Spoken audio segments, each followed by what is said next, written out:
Hi, guys. This is Lydia, the lifestyle coach, and we are ending eating disorders using nothing but your brain. And that is binge eating, bulimia, overeating, food obsession, emotional eating, stress eating, body hate, all that stuff you can end using nothing but your brain. And so fun to see you guys on today. Hello, hello. Feel free to say hi, ask any questions, let us know that you're here, likes and hearts and all of that. It's so fun to see you guys on. So we're going to talk about something that I get questions about a lot, and I'm realizing there's a lot of false beliefs out there. Like I have been hearing, I was just talking to somebody the other day and they're like, oh, well, didn't you end your eating disorder by just like reading a book? I'm like, nope. Nope, I did. That is not the true story. Oh, well, didn't you end your eating disorder by fill in the blank, right? So I don't know if lines are getting crossed, but one, I just want to like set the record straight and let you guys know exactly how we discovered how to end binge eating, and then let you know what that process was so that you guys can really understand how to be able to be done with this, how we discovered to be, how to really end eating disorders all the way. And so we're going to go through that today, and feel free to ask me any sort of questions. Let me know if I've missed anything or if there are any gaps to fill in or, any, alternate information that you guys think that you have. Feel free to post it. I'd be happy to address it here on the live feed today. And it's so fun to see you guys on. So hello again. For those of you guys just tuning in, this is Lydia, the lifestyle coach. We are ending eating disorders. And today we are talking about how we discovered exactly how to end binge eating. So amazing to see you guys on. Like I was saying, there are a lot of myths out there about how to end eating disorders. There's a whole bunch of information, and most of it isn't even about ending an eating disorder or not having it anymore. Most things are about, recovery, which is, all right, well, we'll have an eating disorder forever. We're going to be broken forever, and we're just going to try to manage it.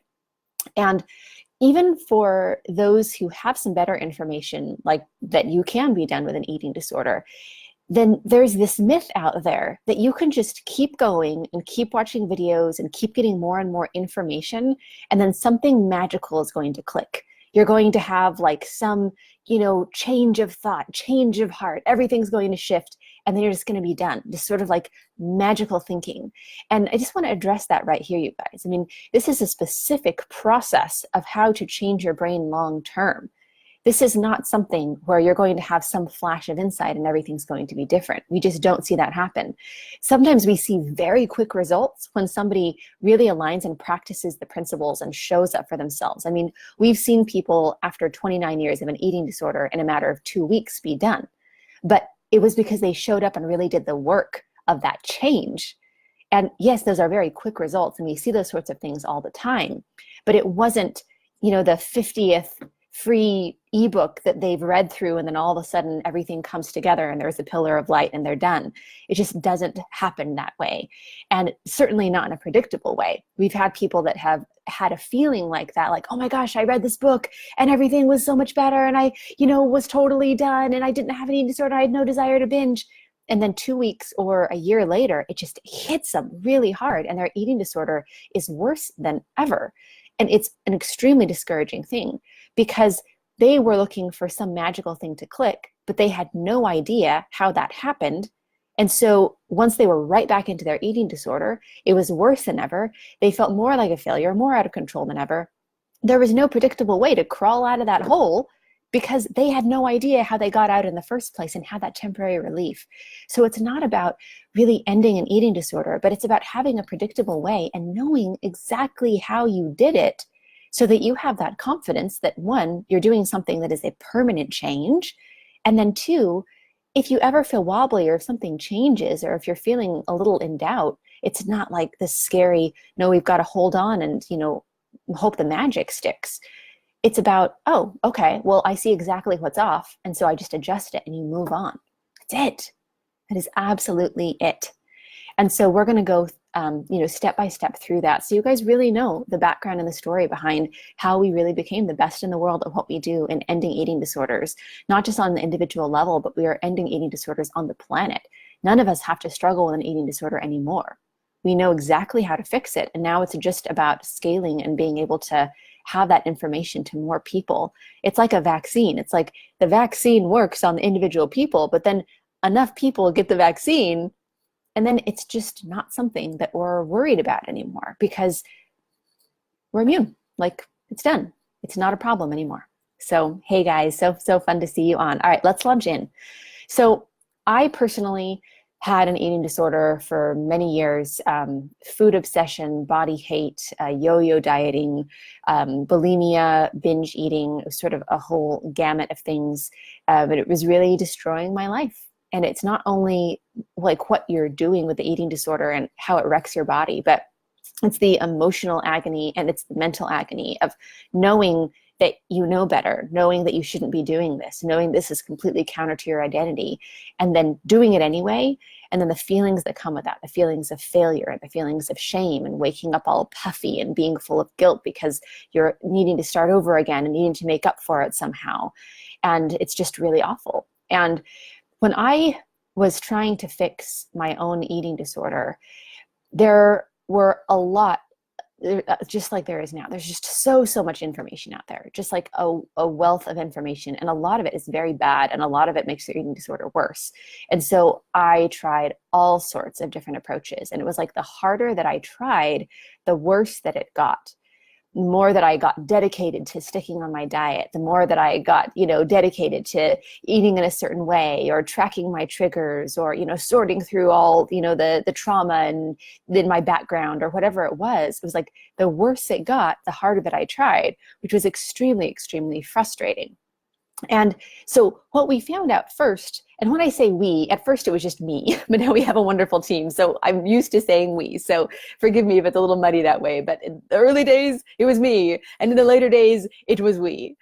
And so we found out what didn't work, right? It's like, okay, of anyone who should be able to do this, it's me. I can, I'm a self-disciplined person. I can stick to things. I have a lot of willpower. Like, I can do things, I can accomplish goals in all sorts of different areas, but when it comes to food, it seems like this and this and this approach makes it even worse. Okay, so we narrowed it down to the approach that really made the most sense, because what I had the whole time, and I'm not exactly sure where this came from, but I'm so grateful that I had this spark that kept leading me down the right path, is that I refused to believe that I was broken forever. I refuse to believe that I somehow accidentally got an eating disorder and now I'm just going to have one for the rest of my life and there's no going back and I'm just going to have to manage this every day and squeak by with this muted existence. I'm like, no, there's some way that I got this eating disorder. There's got to be some way to not have it anymore. I refuse to believe that I'm broken. And so as I went along, there were some really good voices out there, right? I mean, there were some wonderful people in like the, body acceptance space, that there was a really good message out there that there's more than one way to think about health, and the way that we think about health and society-wise is often, times very damaging. There were some really great ideas out there about, binge eating just being a habit that we can break and not just a disease and disorder that you always have and will always have. And those things really resonated. But there wasn't anything out there that showed you how to break that habit. Like, this is how you do it step by step. This is how you change it. And I'm very grateful to all the wonderful voices in the world, but there was nobody that really showed how to do that. And so I tried something for myself at first. And what I had been doing as a coach for about a decade was I was really an expert at being able to create lifestyle changes, like lifestyle habits, and bridging the gap between the things that we know to do and the things that we're actually doing. And so I had this idea that what if we had a habit-based approach where we treated it like a habit, and there was some good school of thought out there about that. And then I applied the principles that I knew about how to break other lifestyle habits, and then we applied those to eating disorders and found some good success there, found a lot of relief there. And then here was really the turning point, is an eating disorder is more than what you're doing. It's what you're thinking. It's the waking up and the first thought is about food. It's about going to bed and thinking about food. It's about waking up in the night and still thinking about food. It's about not being able to be present with people because there's stuff in the kitchen and you're thinking about that. It's about keeping track of what's on everyone's plates. It's about knowing exactly what's in your cupboard. It's keeping inventory of all of the calories that you've eaten all day long and all the calories that you burned with working out, and hoping that you're going to be in a net loss by the end of the day. And it's this constant never ending obsession that you might get relief from every once in a while. But an eating disorder is not just the action, it's all the thoughts that go along with that. And we have women that come to us now that they haven't acted in the behavior of their eating disorder for a long time. Like they haven't binged, they haven't purged for, 5-10 years, but they still have this mental obsession that is ruining their life. And that's why they come to us. So we backed it up to, okay, we have the behavior and we're going to end that habit, and definitely progress, definitely relief. And then I had the idea of, what if we went upstream? What if instead of just trying to end the behavior of an eating disorder, what if we broke the habit of thought that leads to an eating disorder? And so with my decade of coaching and with all the data that we had, we went upstream and really developed the process about ending the habit of thought that led to an eating disorder. And that was permanent change. With those principles in place, because nothing is as sustainable as doing what you want. And when you end the habits of thought that lead you to doing something that you don't want to do, then you don't have a desire to do that anymore. And when you wake up in the morning and you don't obsess about food, and when you don't have any compulsion, and when you have no urges to binge, when those things are gone and you know how to fade them in the instant and break that habit of thought, then your brain can start making new connections, and it can be an absolutely permanent change. And that was me. And that was how I ended it for me. And that's not enough, because it's more than me that needs freedom. Now, concurrently, and you guys might, if you guys haven't seen like sort of my full story, you're welcome to go on the, podcast or, like the YouTube channel and, listen to my story. It's a lot more in detail, so I won't go into all of it here. But at this time, being a person with an eating disorder, I was also a weight loss coach. I would not have called it at the time, I would have called it a health coach, but now I know that it was a weight loss coach is what I was. And so, with coaching people all over the world, we had a team of over 400 coaches that I was training. We had over 8,000 clients. And to just shorten my personal story, when I had my own eating disorder, before I had figured it out, I did what I thought was committing career suicide. And I let everybody know that I was not healthy myself, that I had an eating disorder, that I hadn't figured it out, that I just came clean, essentially, instead of trying to be this example of health, because I wasn't at the time. And what happened was we had this huge outpouring of people saying, I'm experiencing the same thing. Like, I don't even know what's wrong. I didn't even call it an eating disorder at the time. At that time, I called it a food addiction, because that's how I felt. It was this very compulsive and obsessive and out of control experience where I didn't feel like I could keep myself back from it. And I thought about it all the time. Like, I searched after food like a drug addict searches after drugs. And so the understanding at the time, which I know now is false, but that I had a food addiction. And so we just had people coming out of the woodwork saying, I'm experiencing all the same things that you're experiencing. So now it wasn't just me. We had this, whole host of people that were struggling with food as well. And so what we did was we got together and we said, okay, anybody who's struggling with this, let's, figure this out. And we created a Facebook group for people to join. And we had 2,000 people in a very short amount of time. It was like less than a week in that group. And by this time, I was developing the breaking the habits of thought principles that we now use today to be able to be done with this all the way. So, once I was done with my own eating disorder, we had this group of people that was struggling. And so we started doing focus groups, and we started figuring out, okay, these are the principles that fixed this permanently for me. So let's see how it works for other people. And we got a lot of data and a lot of evidence of what worked and what didn't work, what worked for everyone, what worked for people specifically, what needed to be adjusted for different kinds of struggles with food. And we started seeing phenomenal results. We started seeing women who, after 45 years of an eating disorder, were coming and, practicing these principles with us, and we're done in a matter of, weeks, 5-8 weeks, we're completely done.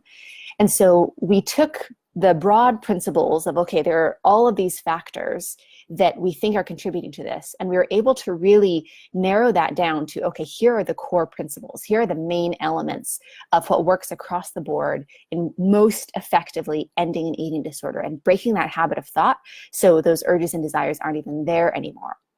And then we started pilot programs. So those first pilot programs is we had, hundreds of people at a time, going through and practicing these principles.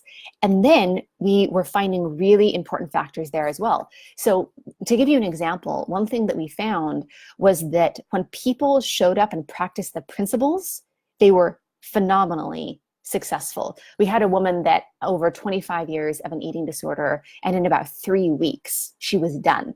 And we're talking bulimia, binge eating, like more severe stuff. And she was done and she was free and she didn't have the urges anymore. Like she could just move on with her life and be a normal eater. Again, I want to emphasize, this is not just, okay, we're controlling our food and having relief. A normal eater, as in your hunger and fullness signals are back, as in you're not thinking about food unless oh, it's time to eat, or oh, cool, someone brought cookies. There's no panic or charge about food. It's not managing or in recovery. It's not having an eating disorder anymore. It's being a normal eater. And we were seeing those sorts of results. And then we saw that there were people that just didn't do the work. And the biggest factor wasn't, well, do these principles work for people or not for people? We saw that these principles had amazing results for people, but only if they accessed and did the practice. And so we started looking into data with that. Okay, what makes the difference between somebody showing up and doing the work and not? Because if we can just have a greater percentage of people showing up and doing the work, that's one of the biggest factors here. And we absolutely perfected that. We really saw the data and the factors of not only who would do the work and who wouldn't do the work, but for the people who weren't showing up and doing the very things that they needed to get free, we were able to coach them and put the things in place so that they were doing the practice, so that we got the fear out of the way, and we got the hesitation out of the way, and we got the pressure out of the way, and we found the specific things that would hold people back. We knew how to get them to the other side of it. So even people who wouldn't have done the work are now doing the work, and lo and behold, they got the amazing results on the other end of it. And so it was really, really fun to see all these things coming together. So then we had the principles that ended the habit of thought so that you don't have to have an eating disorder anymore. Boom, we've got that. And we had a lot of data, and that was super solid. Then we had the principles of what would help people to show up and actually do the work, bridge that gap between what you know to do and what you're actually doing. And so people were showing up, and they were showing up for themselves and doing the work, which meant that almost 100% of the people that we invited in to these programs and these pilot groups and these the pilot programs is that they were seeing incredible results. Now everyone's on a little bit of a different timeline, so it's a predictable way of being free. So I'll give you guys an example. We had a woman come to us where she was gaining 10 pounds a week. So the rapid weight gain had definitely started for her. And in the first week, her weight stabilized. By 8 weeks working with her, she was 90% done with her binge eating, which is awesome. That's really, really effective. But she wasn't 100% done. But here's the thing, is because it was a predictable process, and she knew the exact principles and exactly what she'd done to be 90% free of her eating disorder. She just continued to practice those things even after we were, there and partnering with her, and she just finished up the last 10%. So that's the power of having a predictable way in breaking this habit of thought so that you simply don't have an eating disorder anymore. So the next thing that we did is we gathered the data about, okay, who could this work for? Like, we were really stretching the borders and really seeing who could this work for. Because we knew, with overeating, absolutely, with binge eating, absolutely, then we said, okay, what about severe bulimia? Somebody, binging and purging multiple times a day. What we found out was absolutely yes, the same exact principles with a couple of little caveats absolutely work. We had a woman come to us, she was binging and purging 14 to 15 times a day. And in 1 week of coaching her, she was down to 1 time a day. And then she knew exactly how she got to 1 time a day. In that first week, it wasn't some magic that popped up and, oh, I've had some amazing shift of insight. No, she knew predictably exactly the system we were teaching her. She showed up and practiced that because we showed her how to show up for herself as well. And then she just got more and more free. All right, so this works for bulimia, even severe bulimia. Okay, what about length of time? Does it matter how long somebody has been struggling with this? And the data that we found is, okay, so somebody who's been struggling for 40 years, yes, these principles work. Somebody who's new to this, who's been struggling for, 6 months with an eating disorder, yep, works for them as well. We had somebody come to us after 60 years. She was in her late 70s. After 60 years of struggling with an eating disorder, yep, she was done too. And so the data that we found was that the principles that we were teaching helped ended eating disorders no matter how long it's been. And here's a fun piece about it is it doesn't matter how long it's been. So it's not like if you've been doing this for 40 years, it takes you a lot longer than if you've been doing it for 6 months. That was not a factor at all. In fact, we've had people in their eating disorder way faster when they've been doing this for 40 plus years than somebody who maybe is a little bit newer to this. Because the number one factor is how much people showed up and really practice the repetition of what we were teaching them of how to change their brain. So when somebody just shows up and they're like, all right, I'm diving in, I'm going to make this a game, I'm going to do the work, like here we go. Those are the people that we see have really, really quick results. And then being able to adjust it for people individually. So it's not just something where it's like, hey, do this. These are the principles, and then every individual needs to learn how to practice those for their unique situation and their unique journey. And so that's why the coaching is so important. So we also found the elements of what makes this even more effective, because somebody can probably have some relief just, knowing some of the principles. But when it's partnered with a coach that walks you step by step and exactly how to apply this for you and how to get over every little obstacle along the way, that's when people can see very quick results and very predictable results and permanent results, and learn how to coach themselves in this. So one thing that we really focus on with our clients is the skill of self-coaching, of pulling back the curtain and saying, look at what's happening here. Look at what I'm teaching you to do. This is how you duplicate it on your own. And then we get practice to do that so that somebody can come in and they can be able to, all right, not only know how to end their eating disorder, not only have it be a permanent change, but know how they got there and be able to coach themselves in that. Because freedom means independence. Freedom means you can be free on your own once you are able to learn that skill. If you're depending on circumstances being just right, or nothing changing, or no stress coming up, or making sure that your in-laws aren't in the house, or making sure that your job isn't stressful, or making sure that you're not going through a breakup. If you are depending on calling another person every single time you make a decision, or going to a meeting every single week for the rest of your life, or reporting all of your activities to someone else, that isn't freedom. That's just a new cage. And so what we're really committed to is that absolute freedom. And those are the principles that it ended up that when we found exactly how to end eating disorders, they are the principles of freedom, where you can be done and you can live the rest of your life and not have an eating disorder and really experience that true freedom. And everything that we do is based off of that.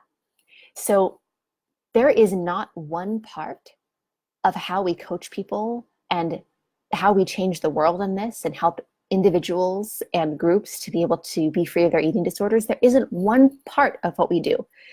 And that's including our communication, that's including the structure, that's including the timeline. Everything is based off of the data of what truly gets people free. Actual experience. None of this is just a good idea that we really think could work. None of this is just hey, I want to help people, and so I'm going to make something up and feel good because I'm helping people. It's like, this is the pure data. And yes, we love you guys. And yes, we are here to help. But it's got to be more than that. It's got to be based off of the actual results and the actual data. And literally everything that we do is designed on that. So it's really fun. Like when we see clients, like see what's going on, right? It's like we pull back the curtain a lot and like say, okay, like look at what's going on here. But it's really awesome because we'll have clients pop in and be like, oh, I see why you're doing this. Oh my gosh, that's genius. Like even in just the way that we communicate, or the way that, oh my gosh, I got this at just the right time. Like all the time we have people say like, I got new content in the program this week and it was the exact thing I needed at the exact right time. And we're like, yep, we've been doing this for a while. We've helped a lot of people. We know just what you need and when We're the best in the world at what we do, and everything is based off of the data of what really gets people free. Now, if you have fear coming up of like, yes, but what about me? And I'm really too broken and you don't understand. I've got food allergies. You don't get it. I am obese. Like I need something else. I have health problems. Like, know that there is nothing that is going to shock us. I literally cannot remember the last time that I was shocked by anything that anyone said. Oh, Lydia, I have this thing that you wouldn't believe that nobody else knows, and I'm the only one that does it. I'm the only person in the planet. I don't even know what it's called. I chew up a bunch of food and then I spit it in a bowl and I do that for hours and it's so disgusting and I'm the only one. Okay, yeah, chewing and spitting, awesome. Here's a whole line of women that are now free of that. Nothing is going to surprise us. Nothing is going to shock us. And not everyone that comes to us has a problem that we fix, and that's okay. What we do for people is we give you guys a free breakthrough session, and you can come and get the foundation of freedom. We are going to take 60, 90 minutes, and we are going to partner with you specifically for you, serve you and love you to the foundation of freedom of what you need to get the clarity about exactly what's happening and exactly what you want and just what you need to do to bridge the gap. And either we're going to help you to do that, or we're going to direct you to somebody that can. We've had people come to us and they describe what's happening, and we work through it with them and we get really good clarity, and it ends up at the end like, hey, so thank you so much for sharing. And they're so grateful for that experience. And it's not a problem that we fix, but we know somebody who's really good at helping them with that issue. And they didn't even know that this wasn't an eating disorder, or this wasn't something that is our specialty, but then we can direct them to really good people who can help them. So either way, you win. But the number one thing, and again, once we're coaching somebody and they're in our world, we can help you guys to navigate all the fears that come up, all the things that get in your way of doing what you need to do. But here's the gap, is if you're listening to this right now, or if you're watching this right now, then I'm not coaching you. I'm not there and partnering with you. And the only way that we can help you is if you show up for yourself. This is the one time where it's like, all right, it's not like you're a client of ours and we can show up and coach you. We are willing to help you guys and help you with a free session, but you've got to be the one. It's 100% on you to show up for yourself. And so I challenge you to do that. If you are tired of struggling with food, if you want to be permanently done with this and not have an eating disorder anymore, then you can pop over to lifewithlydia.com/apply. Again, that's lifewithlydia.com/apply. And you can book a free breakthrough session with us. And we are going to partner with you, get you the foundation of freedom. And we're here to help you in that, because we absolutely know what works, but it's got to be on an individual basis. And so if you want that change, if you want to have options, there's no have to in any of it. You never have to fix your eating disorder. You never have to end it. No one will ever take that away from you if you don't want it taken away from you. But you don't have to decide how life is going to be without it. But what you can do is you can reach out for help to have some options, so you know what's possible for you, so you know what you can do. And that's why we do what we do. So again, that's lifewithlydia.com/apply. And this is Lydia, the lifestyle coach, and signing off. Bye, guys. Mwah.